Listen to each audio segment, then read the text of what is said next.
দিবা না, একদম রিস্টেড প্রক্সিমালি দিয়ে তারপর হচ্ছে কি আমি 15 সেকেন্ড দেখার পরে এটা কাছে আনবো, এনে দুটাতে আমি পুশ করবো। তারপর এখানে মা এখানে একটু হাত দিচ্ছি, এটা খুব ইম্পর্টেন্ট। তুমি যখন এখানে হাত দিবা, আমি যদি একটা ছেলে হই, দ্যাট ইজ ভেরি অফেন্সিভ। তাহলে আগে বলতে হবে যে আমি এখানে একটু হাত দিচ্ছি, অথবা এখানে একটু দেখতেছি বা পরীক্ষা করতেছি। তারপর হচ্ছে এটা এটা তো গবেষণা করার দরকার যে পাইছো নাকি পাও নাই, তোমাদেরকে ইন্টারপ্রিটেশন করতে কেউ দিবে না।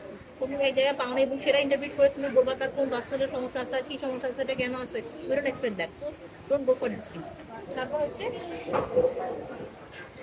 সেটা এইভাবে থাকে, জানো যে এটা একটু মিডিয়ালি থাকে, রাইট? তাহলে মিডিয়ালি ওই 3 আঙ্গুল দিয়ে তুমি এটা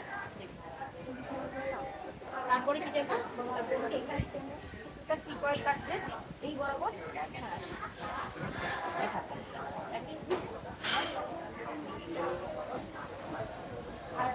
তারপরে আমি দুইটা পুনরালে আবার মাইকে দেখছি, আমি নিটাকে ফিক্স করবো করে এই যে 3 আঙ্গুল এই 3 আঙ্গুল দিয়ে দেখবো।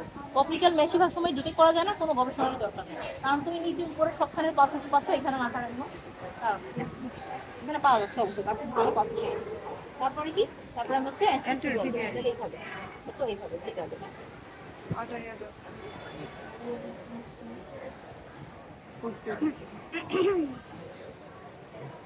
তাহলে দেখো কিছু করতে হয়,